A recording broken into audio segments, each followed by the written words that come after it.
రోమీలకు రాసిన పత్రిక, పౌలు రోమీలకు రాసిన పత్రిక 9వ అధ్యాయం 14వ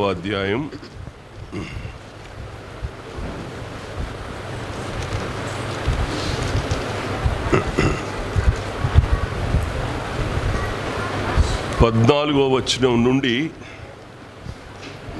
20వ వచనం వరకు చదువుకుందాం.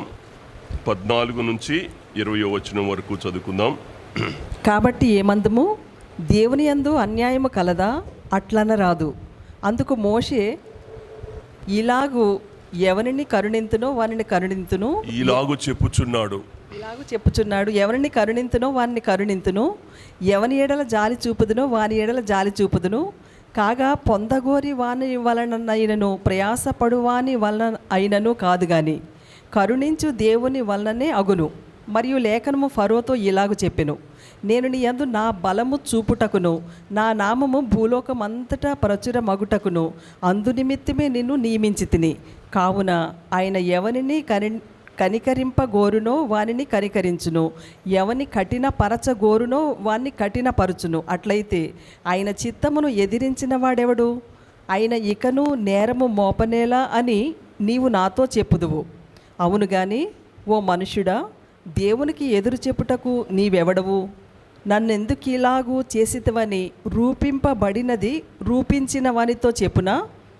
ఒక ముద్దలో నుండియే ఒక ఘటము ఘనతకును ఒకటి ఘనహీనతకును చేయుటకు మంటి మీద కుమ్మరివానికి అధికారము లేదా? చాలు.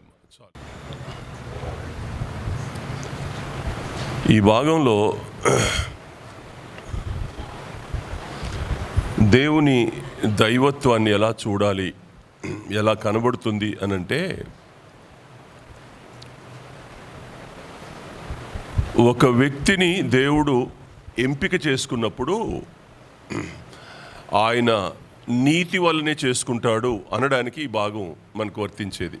అంటే మన దేవుడు ఎవరు అనంటే ఎంపిక చేసుకోవడంలో నీతి గల దేవుడు. ఒక వ్యక్తిని ఎంపిక చేసుకోవడంలో ఆయన నీతి గల దేవుడు. అది ఈ వాక్య భాగం యొక్క సారాంశం. భద్రాచలంలో వేల మంది ఉన్నారు. దేవుడు మనల్ని ఎందుకు ఎన్నిక చేసుకున్నాడు?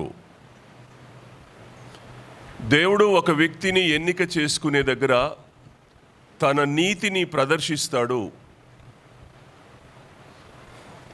సో దేవుని నీతి వల్ల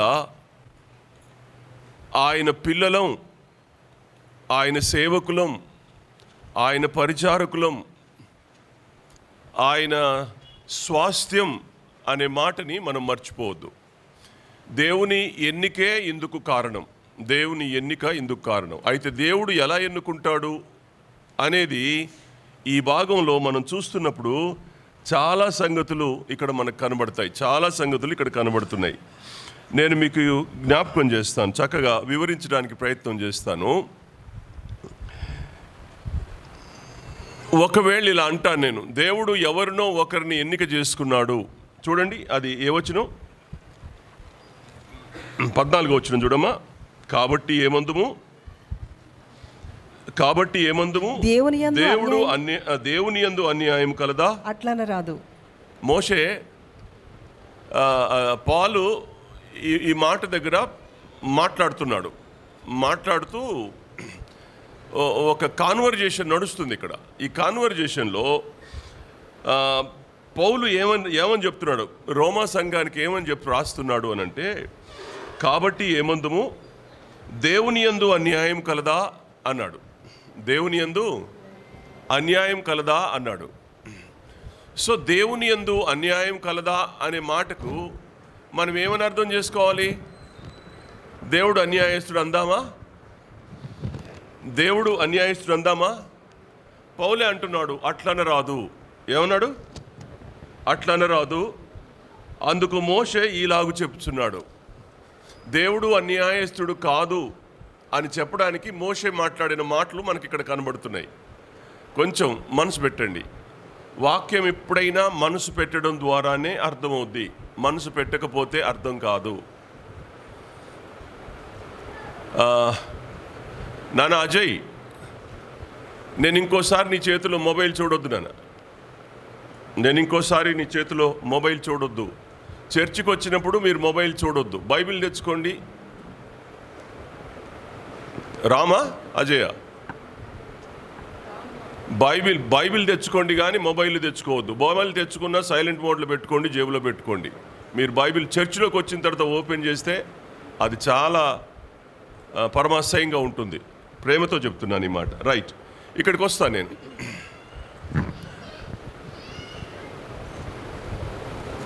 అట్లా అనరాదు అన్నాడు. ఎందుకు ఎందుకు ఎందుకు అనకూడదు? ఎందుకు అనకూడదో చెప్పండి. క్వశ్చన్ చేస్తున్నాడుగా. దేవుని యందు అన్యాయం కలదా? దేవుడు అన్యాయం చేస్తాడా? దేవుడు ఒక వ్యక్తిని ఎన్నుకున్నప్పుడు అన్యాయంగా ఎన్నుకుంటాడా? ఒక వ్యక్తిని విసర్జించినప్పుడు, ఒక వ్యక్తిని తృణీకరించినప్పుడు, ఒక వ్యక్తి నాకు అక్కర్లేదని అనుకున్నప్పుడు మరి దేవుడు అన్యాయస్తుడు అవుతాడా? ఎన్నుకునేవాడు, ఎన్నుకొనబడిన వ్యక్తి సంతోషిస్తాడు. కానీ తృణీకరించబడిన సంగతి ఏంటి? ఆ వ్యక్తి ఏమనుకోవాలి? దేవుడు ఎంత అన్యాయస్తుడు, వాడిని ఎన్నుకున్నాడు, నన్ను ఎన్నుకోలేదు. వాడంటే దేవునికి ఇష్టం, నేనంటే దేవునికి ఇష్టం లేదు.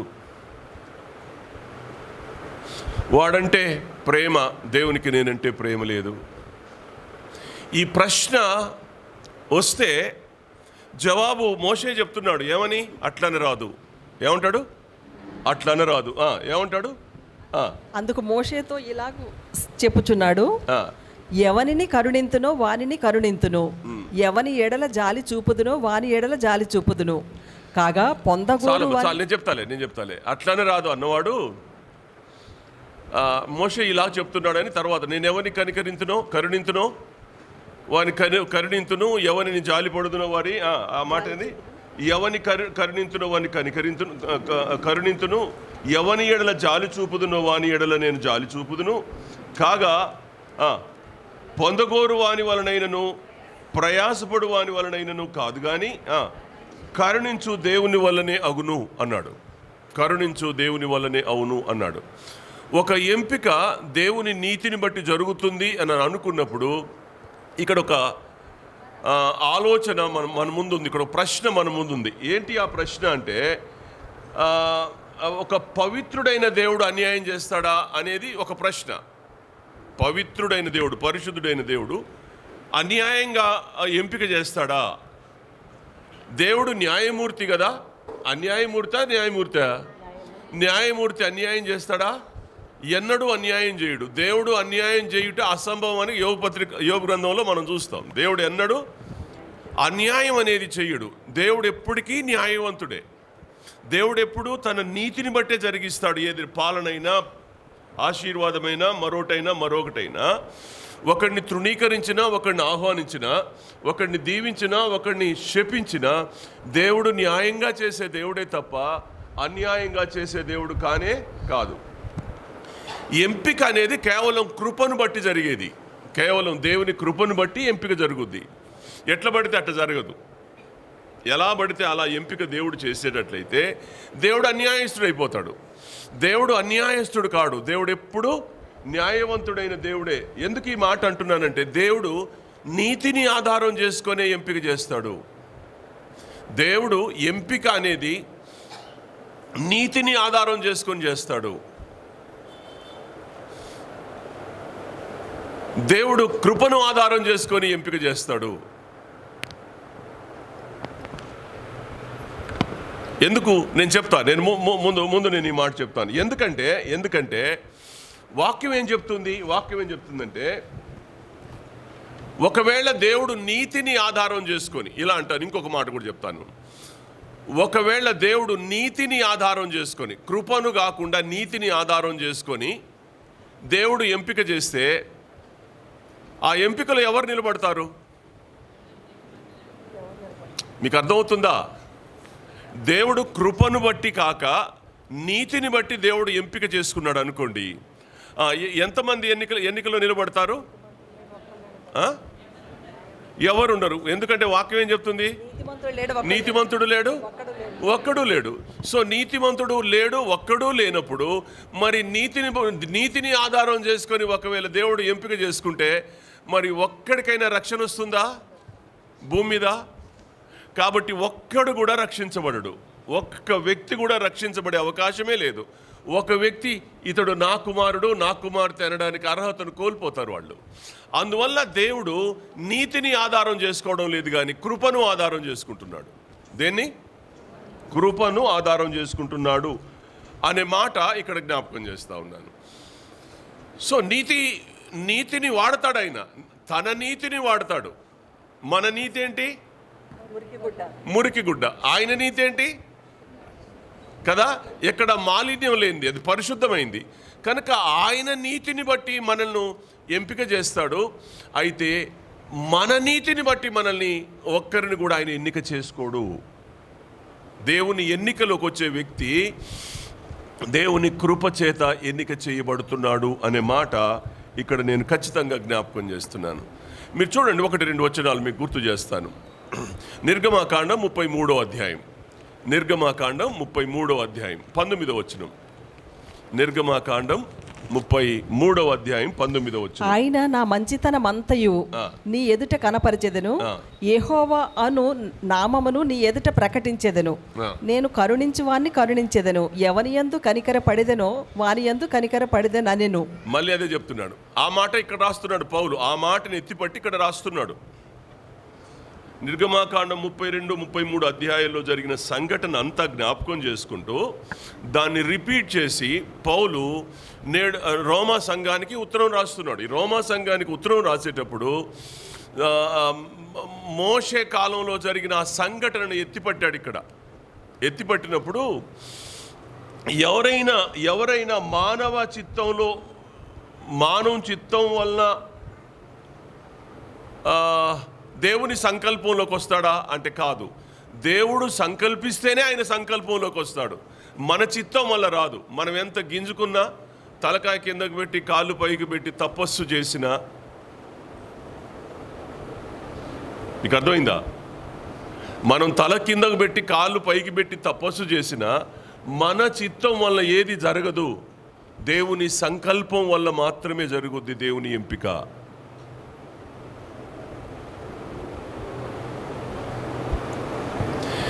ఈ మాటను మనం గమనించాలా, ఈ మాటను మనం సీరియస్గా తీసుకోవాలా. దేవుని సంకల్పంలో నీ కుటుంబం, దేవుని సంకల్పంలో నువ్వు, దేవుని సంకల్పంలో నువ్వు ఉండగలిగితేనే నువ్వు దేవుని ఎంపికలోకి వస్తావు. లేకపోతే దేవుని ఎంపిక నీ మీద జరగదు. నువ్వు ఎన్ని తపస్సులు చేయి, ఎన్ని ప్రార్థనలు చేయి, ఎన్ని చేయి. ఆయన ఎవరు? ఏశావు మారు మనసు పొందగోరెను కానీ వచ్చింది ఆయనకి? భ్రష్టుడైనను వ్యభిచారి అయినను కలడా? అతడు మారు మనసు పొందాలనుకున్నాడు కానీ దేవుడు అవకాశం ఇవ్వలేదు. సో కొద్దిమంది జీవితాల్లో తృణీకరించబడతారు. కొద్దిమంది జీవితాల్లో ఎంపిక చేయబడతారు. దేవుని ఎంపికలో ఖచ్చితమైన నీతి ఉంటుంది. ఆ దైవ నీతి ఆయన ఏం చేసినా చక్కగానే చేస్తాడు తప్ప మరొకటి చేయడు. ఇక్కడ ఈ మోషే ఈ సందర్భం ఎందుకు రాశాడు అంటే 32వ అధ్యాయం మొదటి 6 వచనాలలో చూస్తే, నేను చెప్తానులే వినండి. 32వ అధ్యాయం మొదటి 6 వచనాలలో చూస్తే మోషే సీనాయి కొండ మీద ఉన్నాడు. ఆ 10 ఆజ్ఞల పలకలు దేవుడు రాసిచ్చి ఆయన దేవుని సన్నిధిలో ఉన్నాడు. కొంచెం ఆలస్యమైంది, సీనాయి కొండ దిగి రావడానికి కొంచెం ఆలస్యమైంది మోషే. ఈలోగా కింద ఉండి వాళ్ళు దూడం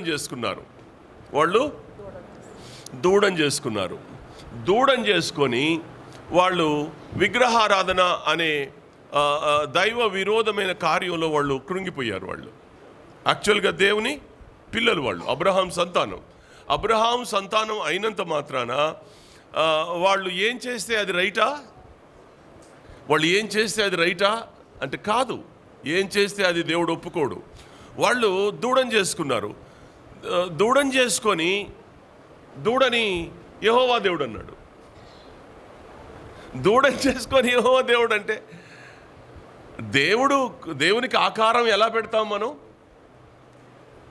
దేవుడు ఫలానా ఆకారంలో ఉంటాడు అనడానికి ఇవాళ యేసుక్రీస్తు బొమ్మలు చూస్తున్నారుగా మీరు. ఆర్సీఎం చర్చెస్లో యేసుప్రభు బొమ్మలన్నీ చూస్తాం, ఫోటోలలో యేసుప్రభు బొమ్మలు చూస్తాం, క్యాలెండర్స్లో యేసు బొమ్మలు చూస్తాం. అవన్నీ ఉట్టియే. యేసుప్రభుని యేసుప్రభు బొమ్మ ఎక్కడుంది అని అంటే ఆయన చనిపోయినప్పుడు ఆ రక్తపు మరకలు అద్దిన ఒక గుడ్డ మీద మాత్రమే ఉన్నాయి.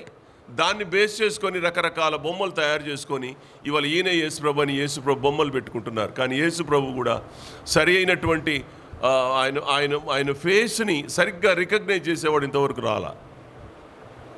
ఇక పరిశుద్ధాత్మ దేవుడు ఇలా ఉంటాడని ఎలా చెప్తారు? తండ్రి అయిన దేవుడు ఇలా ఉంటాడని ఎవరు చెప్తాం?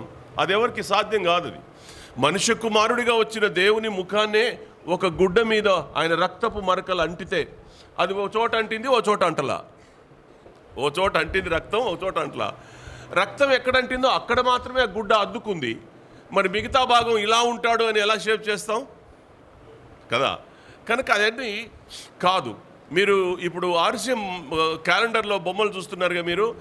ఈ బొమ్మలన్నీ అన్నీ ఒక్కటేలాగా ఉంటాయా? యేసుప్రభు బొమ్మలన్నీ ఒక్కలాగే ఉంటాయా? మన చర్చెస్లో బొమ్మలు పెట్టకపోవడానికి కారణం అదే. మన చర్చెస్లో బొమ్మను పెడితే అది విగ్రహారాధన అవుతుంది. అందువల్లే మన చర్చెస్లో, మన అసెంబ్లీస్లో ఎక్కడ యేసుప్రభు బొమ్మ కానీ ఒక సిలువ కానీ ఇక్కడ ఎదురుగుండా కనబడదు మనకి. అదేమవుతుంటే దాన్ని చూసి ఇదే దేవుడు అనుకునే ప్రమాదం ఉంది. సిలువ ప్రభు చనిపోవడానికి ఒక ఇన్స్ట్రుమెంట్ అంతే. ప్రభు చనిపోవడానికి ఒక ఇన్స్ట్రుమెంట్ సిలువ. సిలువను గురించిన అర్థం గొప్పది. సిలువను గురించిన అర్థాన్ని గురించి మనం మాట్లాడుకునేటప్పుడు దాని గొప్పతనాన్ని మనం చెప్పుకుందాం, అది వేరే సంగతి. కానీ ఇప్పుడు రెండు అడ్డకర్ర నిలువు కర్రని మనం గొప్ప చేసి దేవుడు అందామా? సిలువను చూసి దాని మీద ప్రాణం పెట్టిన దేవుని గురించి మనం మాట్లాడుకోవాలి. అడ్డకర్ర నిలువు కర్ర మీద వేలాడబడి చనిపోయిన యేసు ప్రభువుని గురించి మనం ఆలోచన చేయాలి. కానీ ఈ సిలువే దేవుడు అని భ్రమలలో నుండి మనం బయటికి పోవాలి. అందుకని విగ్రహారాధన అనేది ఎప్పుడు కూడా దేవుడు కోరుకోలే. దేవుడికి ఏ రూపం లేదు. దేవుడు ఆత్మస్వరూపి. ఆత్మస్వరూపి అయిన దేవుణ్ణి ఆత్మ ద్వారా ఆరాధించాలన్నాడు దేవుడు. యోహాను సువార్త 4వ అధ్యాయంలో దేవుడు ఆత్మ గనుక ఆయన ఆరాధించేవారు ఆత్మతోనూ సత్యంతోనూ ఆరాధించాలి. అది లేఖనం. సో కాబట్టి వీళ్ళు దూడం చేసుకున్నారు. దేవుని కోపం వచ్చింది. చేతిలో పట్టుకొని వచ్చినటువంటి ఆ 2 పలకలు పగలగొట్టేశాడు. అంత కోపం వచ్చింది. మోషే కోపం వచ్చింది, దేవునికి కోపం వచ్చింది. ఆ రోజు అన్నాడు, వీళ్ళని చంపేస్తానన్నాడు, వీళ్ళందరినీ చంపేస్తానన్నాడు. ఆ రోజున చనిపోయిన వాళ్ళ లెక్క ఎంత తెలుసా? 3000 మంది. 22వ అధ్యాయంలో ఉంటుంది, అదే 32వ అధ్యాయంలో ఉంటుంది. ఎంతమంది వచనం చెప్పమ్మా? 28వ వచనం చూడండి. నిర్గమకాండం 32వ అధ్యాయం 28వ వచనం. లేవీలు మోషే మాట చొప్పున చేయగా ఆ దినమున ప్రజల్లో ఇంచుమించు 3000 మంది కూలిరి. ఆ రోజున 3000 మంది పోయారు. ఇక్కడ ఆగండి. నా వైపు చూడండి, నన్ను చూసి. ఇప్పుడు మొత్తం ప్రజలు ఎంతమంది? 6 లక్షల కదా. సరే, 6 లక్షల మంది అక్కడ ఉన్నారా లేదా అనేది పక్కన పెడదాం. 6 లక్షల మంది అక్కడ ఉన్నారా లేదా అని పక్కన పెడితే మొత్తానికి జనం ఎంత? లక్షల సంఖ్యలో ఉన్నారుగా. చనిపోయింది ఎంతమంది? 3000 మంది. అదేంటి మరి? అందరూ చావాలిగా.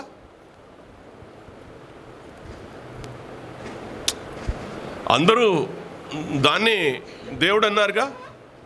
అందరి చెవు పోగులు ఇచ్చారుగా, అందరూ ముక్కు పుడకలు ఇచ్చారు, వాళ్ళ భార్య మెడల్లో ఉన్నటువంటి గొలుసులు ఇచ్చారు, ముక్కుపోగులు ఇచ్చారు, చెవుదిద్దులు ఇచ్చారు, వాళ్ళ చేతి గాజులు ఇచ్చారు. అన్నీ తీసుకొచ్చాడు, ఆ మూసలో వేశారు, కరగబెట్టారు. దూడైంది, దేవుడు అని మొక్కారు. మరి ఇప్పుడు చెవుపోగులు ఇచ్చిన వాళ్ళు, ముక్కు పుల్లలు ఇచ్చిన వాళ్ళు, చేతి గాజులు ఇచ్చిన వాళ్ళు అందరూ చావాలిగా. ఎంతమంది చచ్చిపోయారు? 3000 మంది. ఎందుకు చచ్చిపోయారు?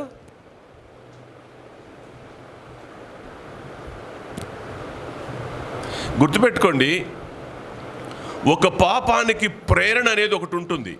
ఒక పాపం చేయడానికి ప్రేరణ అనేది ఒకటి ఉంటుంది. ఆ ప్రేరణ ఎవరి వలన వచ్చిందో వాళ్ళకి శిక్ష. పాపం చేసినా ఎవరి పాపం వల్ల నువ్వు ప్రేరేపించబడ్డావో ఆ వ్యక్తికి శిక్ష ఎక్కువ. అతడు ప్రేరేపిస్తే నువ్వు పాపం చేశావు. ఆ వ్యక్తి ప్రేరేపిస్తే, నీకు అంతకుముందు లేదు ఆలోచన, అంతకుముందు నీకు ఆలోచనే లేదు, కానీ అవతల వ్యక్తి నిన్ను ప్రేరేపించాడు, ప్రేరేపించబడిన దాన్ని బట్టి నువ్వు చేశావు. అందువల్ల ఎవరు ప్రేరేపితులయ్యారు, ఎవరు ప్రేరేపించారో, ప్రేమించబడిన వారు, ప్రేరేపించిన వారు 3,000 మంది, అందులో అందరూ చచ్చిపోయి కూర్చున్నారు. ప్రేరేపితులు ఉన్నారు, వాళ్ళ ఇన్ఫ్లుయెన్స్లో పడ్డవాళ్ళు, దేవుడు వాళ్ళని క్షమించాడు. నేను చెప్తేగా నువ్వు తప్పు చేసింది, నేను చెప్తే నువ్వు తప్పు చేసావు, నేను చెప్పకపోతే నువ్వెందుకు తప్పు చేసేవాడివి? యెహోవాయే దేవుడు, మోషే వస్తాడు వస్తాడు వస్తాడు అని కూర్చునేదానివి నువ్వు. కానీ ఇక్కడ జరిగింది ఏంటి అని అంటే, దేవుడు మోషే ఎప్పుడు వస్తాడో ఏమో, మన ఐగుప్తు నుంచి తీసుకొచ్చిన వాడు ఏమైనో మనకు తెలియదు, నానా మాటలు మాట్లాడి కనీసం ఒక్క 40 రోజులు కూడా ఆగలేక దూడం చేసుకొని ఆరాధన చేశాడు. గుర్తుపెట్టుకోండి, ఒక మాట చెప్తున్నాను, ఎప్పుడు ఎవరిని ఒక పాపం వైపు ప్రేరేపించకండి, శాపం మీకే. అది సిగరెట్ కాల్చడమైనా, అది సినిమా చూడటమైనా, అది మరి ఇతరత్ర ఏ పాపానికి అది నిన్ను లాగినా, ఇతరత్ర ఏ పాపానికి నిన్ను లాగినా, నువ్వు కానీ ఎదుటి వ్యక్తిని ప్రేరేపిస్తావా, ఆ శాపం ఖచ్చితంగా మన మీద ఉంటుంది. ఎప్పుడూ ఎవరిని ప్రేరేపించొద్దు. ఒక తప్పు చేయడానికి నువ్వు ప్రేరేపిస్తున్నావు అని అంటే నువ్వు దైవ విరోధమైన కార్యంలో నువ్వు ఉన్నావు అని గుర్తుపెట్టుకో. ఎప్పుడు ఎవరిని పాడు చేసే హక్కు మనకు లేదు. సరే, ఇక్కడికి వస్తాను నేను, మళ్ళీ ఇక్కడికి వస్తాను నేను. కనుక ఇప్పుడు మోషే ఏం చేశాడు అని అంటే ప్రార్థన చేశాడు. మోషే ఏం చేశాడు? ప్రార్థన చేశాడు. మోషే ప్రార్థన, నేను అందరినీ చంపేస్తాను, ఒక నూతన జనాంగాన్ని ఇస్తానన్నాడు, వీళ్ళందరినీ లయపరుస్తాను, ఒక నూతన జనాంగాన్ని ఇస్తానన్నాడు. అంటే బతిమిలాడాడు. 32వ అధ్యాయంలో ప్రార్థన ఉంది, 33వ అధ్యాయంలో కూడా ప్రార్థన ఉంది. చాలా భారమైన ప్రార్థన, కన్నీళ్ళ ప్రార్థన, దేవుణ్ణి వేడుకున్నాడు. ఎంత వేడుకున్నాడు అనంటే, అవసరమైతే నా పేరైనా నువ్వు ధర్మశాస్త్రంలో లేకుండా కొట్టేయి, కానీ వీళ్ళందరినీ మాత్రం నువ్వు నాశనం చేయొద్దు అని బాగా ఏడిచి ప్రార్థన చేసుకున్న తర్వాత దేవుడు పోనీలే అని వదిలిపెట్టాడు. ఒక సేవకుని ప్రార్థన వాళ్ళని నాశనంలో నుండి తప్పించింది. కేవలం 3,000 మంది మాత్రమే చనిపోవడానికి కారణమైంది. ఇది మనం ఇక్కడ చూడాల్సినటువంటి అంశం. కనుక ఆ మిగతా వాళ్ళందరూ ఏమయ్యారు? ఈ 3,000 మంది చనిపోగానే మిగతా వాళ్ళందరికీ భయం పుట్టింది. మిగతా వాళ్ళందరికీ భయం పుట్టి తమ్మును తామే ప్రతిష్ఠించుకున్నారు దేవునికి. ఆ రోజున ఇప్పుడు సంఘానికి కూడా క్రొత్త నిబంధన కాలంలో అపోస్తల కార్యాల 5వ అధ్యాయంలో అననీయ సప్పీరాలు చనిపోగానే సంఘమునకు మిగుల భయం కలిగెను అని రాయబడి ఉంటుంది. సంఘానికి మిగుల భయం ఎప్పుడు అనంటే, ఎదుటివాడికి నష్టం జరుగుతున్నప్పుడు మనం భయపడాలి. ఇక్కడ ఎదుటివాడికి భయం. అందుకని ఎప్పుడు ఎవరిని మీరు పాపం వైపు ప్రేరేపించవద్దు. ఒకవేళ నీ అంతటా నువ్వు పాపంలో పడితే పశ్చాత్తాపడు. నీ అంతటా నువ్వు పాపంలో పడితే, అననుకూలమైన పరిస్థితుల్లో పాపం అనేది నీ జీవితంలోకి వచ్చిన, పాపం చేయమని ప్రేరేపించడం లేదు సుమా. మళ్ళీ ఇలా అనుకునేరు. ఒకవేళ ఎప్పుడైనా పొరపాటున అది జరిగి ఉంటే పశ్చాత్తాపడండి, ఏడవండి, కన్నీళ్లు కార్చండి, ప్రభు పాదాలు పట్టుకోండి. ఖచ్చితంగా దేవుడు విడుదల చేస్తాడు, అంతవరకే. కానీ నువ్వు పాపం చేస్తూ ఎదుటి వారిని పాపంలో నెట్టాలి అని అనుకునే ఒక ఆలోచన నిన్ను పతనం చేస్తుంది, నీ కుటుంబాన్ని పతనం చేస్తుంది. ఇది నా జీవితంలో నేను అనేక కుటుంబాలని నేను చూశాను. నేను సాక్షిని. పేర్లు చెప్పమంటే చెప్పగలను, కానీ చెప్పను. గుర్తుపెట్టుకోండి, వాక్యం మనకేం నేర్పుతుందో దాన్ని మనం నేర్చుకోవాలి.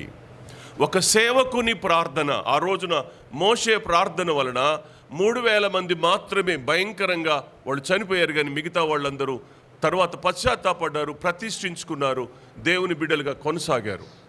అక్కడికి ఆపుతున్నాను. ఆ తర్వాత మాట ఏమన్నాడో మీరు చూడండి. 17వ వచనం.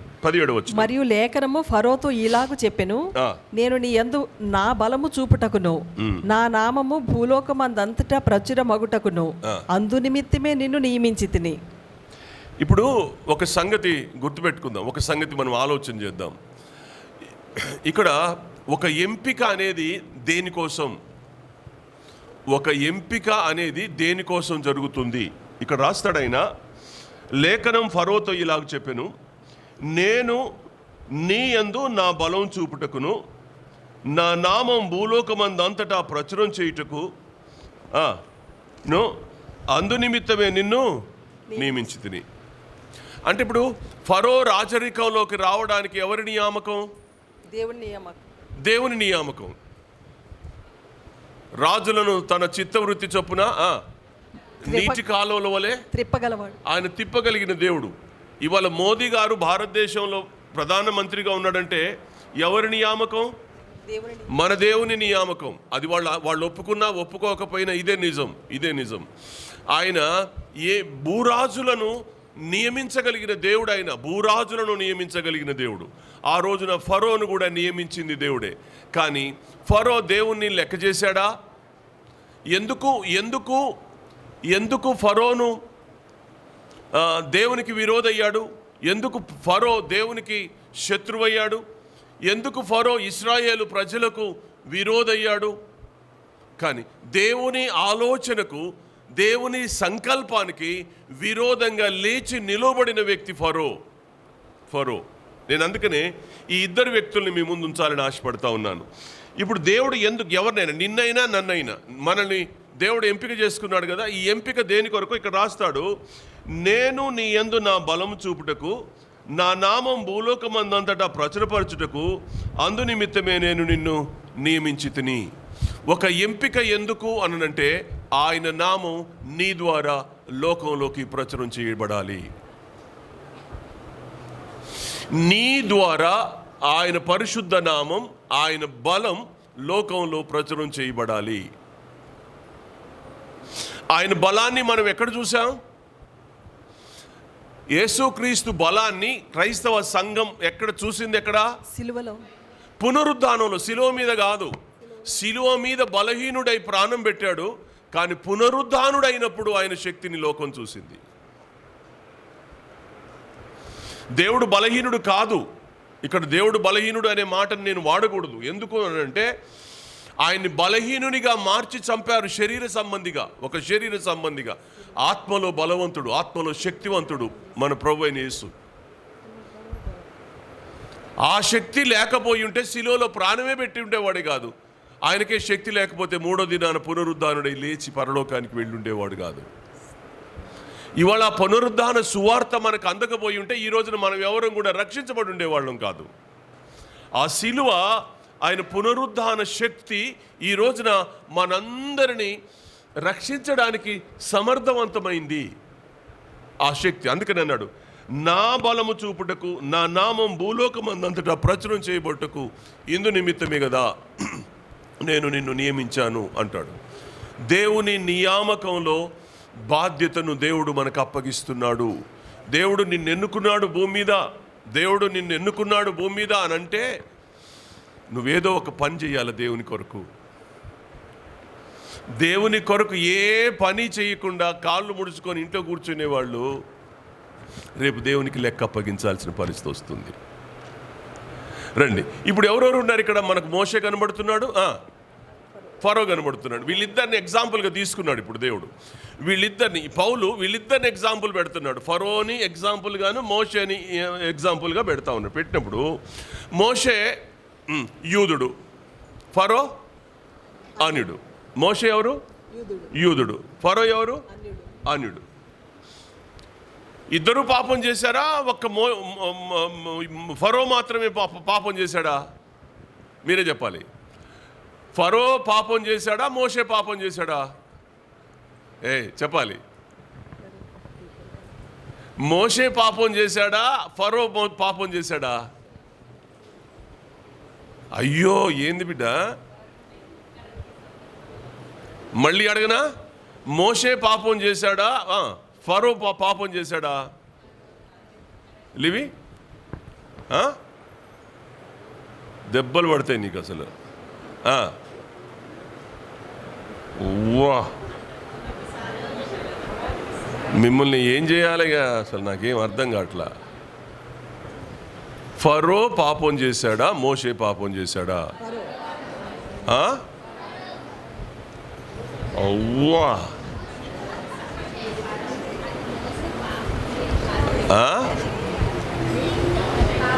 ఇద్దరూ పాపం చేశారు. ఇద్దరూ పాపం చేశారు. ఇద్దరు నరహంతకులే. ఫరో నరహంతకుడే, మోషే నరహంతుడు. ఐగుప్తుని చంపి ఇసుకలో పాతిపెట్లా, పాపం చేయలా. మరి ఫరో ఒక్కడే పాపం చేశాడని ఎందుకు చెప్తున్నారు? మీ మట్టి బుర్రలు ఎక్కడికి వెళ్తున్నాయి? ఏం ఆలోచిస్తున్నారు మీరు? చంపాడా లేదా? ఇద్దరూ పాపులే, ఇద్దరూ నరహంతకులే, ఇద్దరూ నరహంతకులే. ఒకడు రాజు, ఒకడు బానిస. ఫరో రాజరికంలో ఉన్నాడు. దేవుడు ఫరోని తన బలము, తన దేవుని యొక్క బలాన్ని, దేవుని యొక్క నామం ప్రచురం చేయడం కోసం దేవుడు నియమించే స్థలంలో పెట్టాడు. ఎవరిని? ఫరోని. మోషేని దాసునిగా పెట్టాడు, బానిసగా పెట్టాడు. మోషేని బానిసగా పెట్టాడు. మోషే బానిస, ఫరో రాజు. ఇప్పుడు ఇద్దట్లో ఎవరిని ఎంపిక చేసుకోవాలి దేవుడు? ఇద్దట్లో దేవుడు ఎవరిని ఎంపిక చేసుకోవాలి? మీకు అర్థమవుతుంది కదా, తెలుగులోనేగా నేను చెప్పేది. ఇద్దరూ పాపం చేశారు, ఇద్దరూ నరహంతకులే. ఒక ఆయన రాజు, ఒక ఆయన బానిస. అవునా?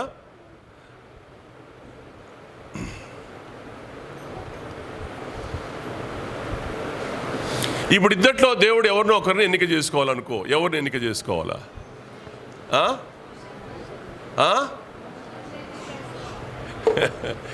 బా, మిమ్మల్ని జడ్జిమెంట్ సీట్లో కూర్చోబెడితే మంచోళ్ళని జావగొడతారు, చెడ్డోళ్ళని అందరినీ, మంచోళ్ళందరికీ ఉరికంబం ఎక్కిస్తారు, చెడ్డోళ్ళందరినీ విడుదల చేస్తారు. మీరు మామూలు వాళ్ళు కాదు మీరు. అబ్బే, ఏం మనుషులమ్మా మీరు.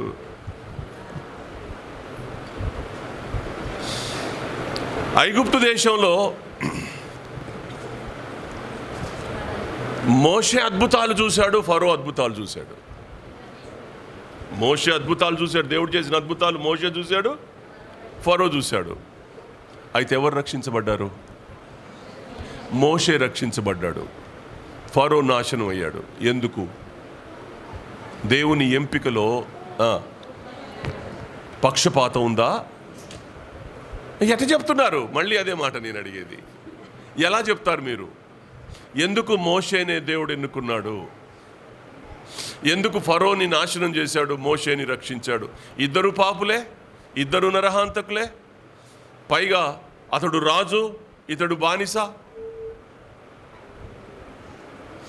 ఒక బానిసను ఎందుకు ఎన్నుకున్నాడు దేవుడు? ఎందుకు రక్షించుకున్నాడు? ఆయన ఎందుకు రక్షించుకోలేదు?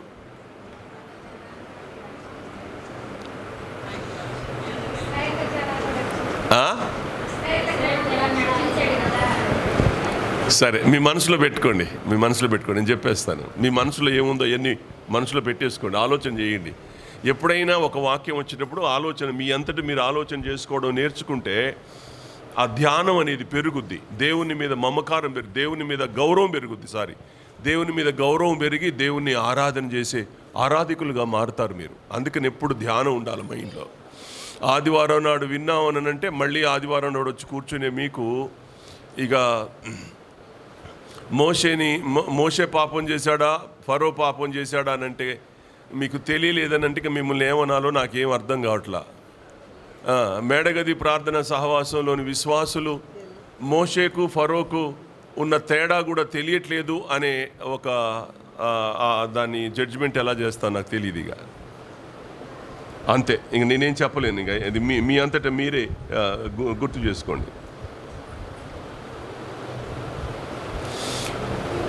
ఇక్కడ మోషే రక్షించబడ్డాడు, ఫరో శిక్షించబడ్డాడు, నాశనం అయ్యాడు. దేవుడు ఫరోను నాశనం చేశాడు. వాళ్ళ దేశం పాడైంది, వాళ్ళు పాడైపోయారు, ఏమీ లేదు అక్కడ. కానీ మోషే నిలిచాడు, మోషే కార్యాలు నిలిచాయి, మోషే అద్భుతాలు దేవుడు మోషే ద్వారా అనేకమైన సంగతులు చేసినాడు. ఇక్కడ నేను చెప్పాలనుకున్న మాట ఏంటనంటే,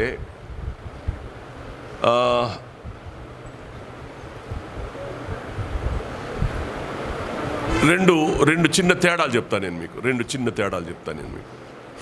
ఒకటి, నేను రాసుకున్నాను ఇక్కడ మాట చెప్తున్నాను. దేవుడు తన శక్తిని, తన మహిమను చూపించడం కోసం ఫరోని ఎన్నిక చేసుకున్నాడు. దేవుడు తన శక్తిని, తన మహిమను చూపించడానికి ఫరోను ఎన్నిక చేసుకున్నాడు. ఫరో అంటే దీని అర్థం ఎలా చెప్తాను నేను, మీకు అర్థమయ్యేటట్టు చెప్తాను నేను. మోషేని ఎందుకు ఏర్పాటు చేసుకున్నాడంటే తన ప్రజలను విడిపించేందుకు దేవుడు వాడుకున్నాడు. మోషేనేమో తన ప్రజల్ని విడిపించడానికి వాడుకుంటే, ఫరోని దేవుని శక్తిని, దేవుని మహిమను చూపించడానికి వాడుకున్నాడు. రెండు తేడాలు. రాజుగా నియమించింది దేనికి అని అంటే, హలో వినండి ప్లీజ్, కొంచెం నేనే కన్ఫ్యూజన్ అవుతున్నట్టు అనిపిస్తుంది, మీరు వినండి. మోషేని దేవుడు తన ప్రజలను విడిపించడానికి వాడుకుంటే, ఫరోని ఆ రాజస్థానంలో కూర్చుండబెట్టింది ఎందుకు అనంటే, ఆయన బలాన్ని, ఆయన నామాన్ని, ఆయన మహిమను లోకంలో బయలుపరచబడడానికి దేవుడు నియమించాడు, వాడుకున్నాడు. అర్థమైందా? అయితే ఇక్కడ జరిగిందేంటి? దేవుని బలాన్ని, దేవుని నామాన్ని, దేవుని మహిమను వాడుకోవడానికి ఫరోను దేవుడు వాడుకోవాలని అనుకుంటే, ఫరో హృదయం కఠినమైపోయింది. ఆ ఫరో హృదయం ఎప్పుడైతే కఠినమైందో అతన్ని రిజెక్ట్ చేశాడు దేవుడు. అదే మోషే బానిసను దేవుడు తన ప్రజల విమోచన కొరకు వాడుకున్నాడు. అయితే మోషే లోబడ్డాడు, మోషే విధేయుడయ్యాడు. ఒకడు దేవుడు ఏది ఆశించి నిన్ను ఆ స్థానంలో నిలవబెట్టాడో, దేవుడు ఆశించిన దానిని నువ్వు మీరి నీ చిత్తానికి నువ్వు లోబడి నీ చిత్తమే నెరవేర్చుకునేటువంటి ఆలోచన విధానం ఫరోదవుతే, మోషేది అలా కాదు. దేవుని చిత్తానికి, దేవుని కృపకు తల వంచి దేవుడు ఏం చెప్పాడో అది చేయడానికి ఇష్టపడ్డాడు. అందువల్ల దేవుని ఎంపిక మోషేదైంది. దేవుడు మోషేని రక్షించడానికి తప్పే చేశాడు. మోషే తప్పు చేశాడు, మోషే పాపం చేశాడు, మోషే నరహంతకుడే. అయినా సరే దేవుడు అతన్ని ఎంపిక చేసుకున్నాడు ఆయన నీతిని బట్టి. దేవుడు తన నీతిని బట్టి ఒక వ్యక్తిని ఎంపిక చేసుకున్నాడు అని అన్నప్పుడు, దేవుణ్ణి మనం క్వశ్చన్ చేయడానికి ఎవరికి అధికారం లేదు భూమి మీద. ఎందుకు అనంటే ఆయన సార్వభౌమాధికారం కలిగిన దేవుడు గనుక. ఆయన ఎవరిని ఏ ఉద్దేశపూర్వకంగా దేవుడు ఎన్నిక చేసుకుంటాడో ఆ ఉద్దేశం ఖచ్చితంగా ఆ వ్యక్తి జీవితంలో జరుగుతుంది కనుక. మనం ఎవరమో, మనలో ఏ యోగ్యతలు ఉన్నాయి, మనలో ఎంత మంచితనం ఉంది, మనం ఎంత పరిశుద్ధులో, మనం ఏమైనా దేవునికి ఏమన్నా వరాలు ఇచ్చామా, ఏమిచ్చామని, ఏమి ఇవ్వకపోయినా మనల్ని దేవుడు ఎందుకు ఎన్నిక చేసుకున్నాడు?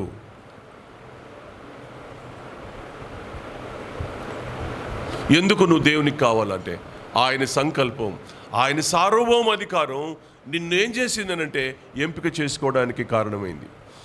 చాలామంది అందరూ పాపం చేశారు. భద్రాచలంలో అనేక మంది పాపం చేశారు, మనము పాపం చేశాం. కానీ పాపం చేసినప్పటినీ మనల్ని ఎందుకు రక్షించుకున్నాడు అని అంటే ఆయన సార్వభౌమ అధికారం.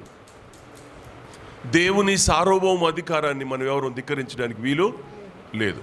మీరు ఇక్కడ చూడండి, అందుకని ఇక్కడ ఒక మాట అన్నాడు ఆయన. ఏమన్నాడు? 18వ వచనం, 19వ వచనం. అట్లయితే ఆయన చిత్తమును ఎదిరించిన వాడెవడు? ఆయన ఇకను నేరము మోపనేలా అని నీవు నాతో చెప్పుదువు.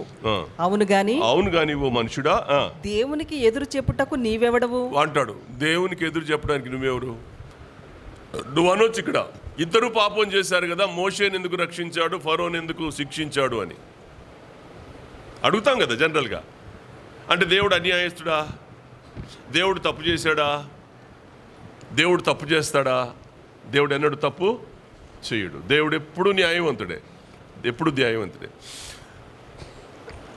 దేవుని బలాన్ని, దేవుని మహిమను, దేవుని నామాన్ని లోకంలో ప్రచురం చేయడం కోసం దేవుడు ఫరోని నియమించి సింహాసనం ఇస్తే, సింహాసనం మీద కూర్చున్నటువంటి వ్యక్తి, సింహాసనం మీద కూర్చున్న వ్యక్తి హృదయాన్ని కఠినపరుచుకొని మారు మనసు లేకుండా వాడు పాడైపోతే దేవుని తప్ప?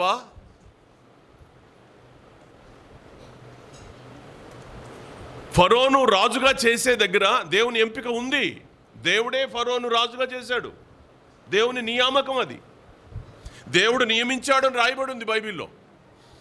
సో రాజుగా ఉండి పాలన చేసి ఆయన ప్రపంచాన్ని పాలిస్తున్న కాలంలో సర్వలోకానికి సువార్త అందించవలసిన ఫరో దేవునికి వ్యతిరేకై హృదయాన్ని కఠినపరుచుకున్నాడు.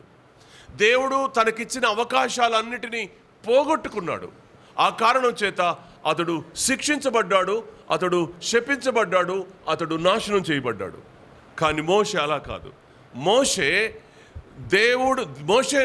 మోషే కూడా పాపం చేశాడు. కానీ మోషే కూడా దేవుని ఎంపికలకు వచ్చినప్పుడు మోషే విధేయుడయ్యాడు. మోషే ఇశ్రాయేలు ప్రజలను విమోచించడం కోసం తనకున్న సమస్త భాగ్యభోగాలను విడిచిపెట్టుకొని దేవుని కొరకు నిలబడ్డాడు. ఐగుప్తు ధనం కంటే క్రీస్తు విషయమైన నిందను గొప్ప భాగ్యంగా ఎంచుకొని మోషే అడుగులు వేసి ఇశ్రాయేలు జనాంగం అంతటి ఐగుప్తు దేశం నుంచి బయటికి తీసుకొచ్చాడు. దేవుని ఎంపిక ఎన్నడూ తప్పు కాదు. దేవుడు ఏ చేసినా నీతితోనే చేస్తాడు. దేవుని సంకల్పం, దేవుని చిత్తం, దేవుని ఆలోచన విధానం, దేవుడు ఏ నిర్ణయాలు, దేవుని కార్యాలు ఎప్పుడు ఒకేలాగా ఉంటాయి. ఆయన మార్పు చెందే దేవుడు కాడు. దేవుడు కాదు. ఇవాళ నేను మళ్ళీ అదే మాట నేను మీతో చెప్తున్నాను. మళ్ళీ అదే మాట. దేవుడు సార్వభౌమ అధికారంలో నుండి చేస్తాడు. మీరు చూడండి, 2 వచనాలు మీకు గుర్తు చేస్తాను. యెషయా గ్రంథం 49వ అధ్యాయం. యెషయా గ్రంథం 49వ అధ్యాయం 29వ అధ్యాయం 16వ వచనం.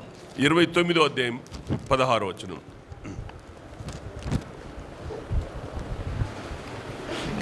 అయ్యో, మీరెంత మూర్ఖులు! కుమ్మరికిని మంటికిని భేదము లేదని ఎంచదగునా? చేయబడిన వస్తువు దాన్ని చేసిన వారిని గూర్చి ఇతడు నన్ను చేయలేదనవచ్చునా? రూపింపబడిన వస్తువు రూపించిన వారిని గూర్చి ఇతనికి బుద్ధి లేదనవచ్చునా? ఇకను కొద్ది కాలమైన తర్వాతనే కదా లెబానోన్ ప్రదేశం ఫలమంతా. చాలు 45 అందులోనే 45 యెషయా గ్రంథం 45వ అధ్యాయం 9వ వాక్యం కూడా చదువునాను.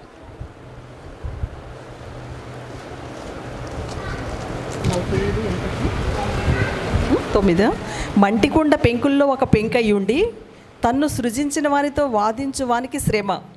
జిగటమన్ను దాన్ని రూపించిన వానితో నీవేమీ చేయుచున్నావని అనదగునా? వీనికి చేతులు లేవని నీవు చేసినది నీతో చెప్పదగునా? వెరసి ఈ 2 మాటల సారాంశం ఒక మాటలో చెప్తాను నేను మీకు. ఈ 2 వచనాల సారాంశం మీకు అర్థమయ్యేటట్టు ఒక మాటలో చెప్తాను. కుమ్మరి వాని చేతిలో మట్టి ముద్ద ఉంది. ఆ మట్టి ముద్ద చేత కుమ్మరివాడు ఆ మట్టి ముద్దతో కూజా చేశాడు. అదే మట్టి ముద్దతో ఒక చిన్న మూత చేశాడు. మూకుడు అంటారు కదా, ఒక మూకుడో మూత అందాం, మూత చేశాడు. ఇప్పుడు మూత అంది కుమ్మరివానితో, ఏమయ్యా అందంగా చక్కగా దాన్నేమో కూజాగా చేస్తావా, నన్నేమో మూతగా చేస్తావా, ఏమన్నా నీకు న్యాయం ఉందా అని ఆ మూకుడు లేదా ఆ మూత కుమ్మరివాడిని అడిగితే చెప్పాలి. ఇప్పుడు ఆ కుమ్మరివాడిని నన్నెందుకు మూతగా చేశావు, దాన్ని ఎందుకు కూజాగా చేశావు అని అడిగితే కుమ్మరివాడు ఏం చెప్తాడు? ఒకటే మాట చెప్పండి. కుమ్మరివాడు ఏం చెప్తాడు? నా ఇష్టం అంటాడు. ఏమంటాడు? నా ఇష్టం అంటాడు. ఎందుకన్నాడు? ఎందుకన్నాడు? నా ఇష్టం అని ఎందుకన్నాడు? నా ఇష్టం అని ఎందుకన్నాడు? చేసేవాడు గనుక. దేవుడు కూడా అంతే. నిన్నే ఎందుకు ఎన్నిక చేసుకున్నాడు, వాడిని ఎందుకు ఎన్నిక చేసుకోలేదనంటే అది ఆయన సార్వభౌమ అధికారం.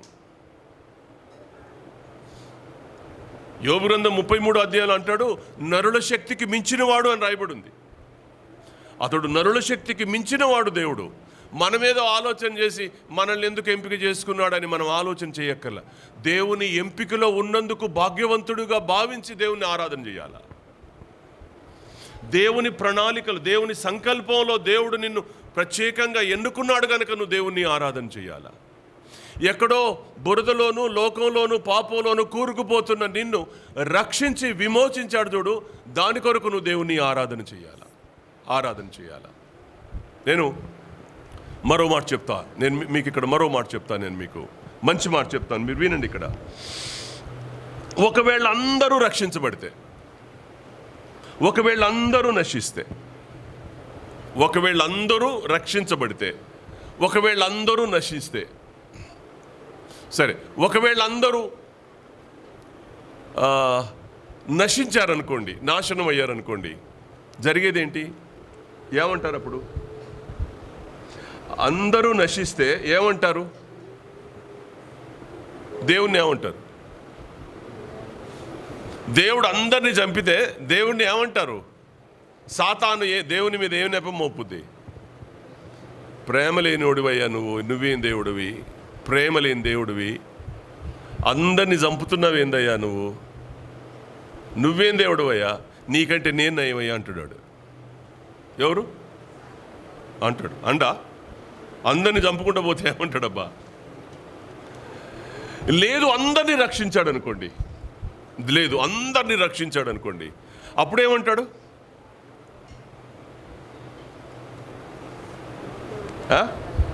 అందరినీ రక్షించాడు అనుకోండి, అప్పుడేమంటాడు?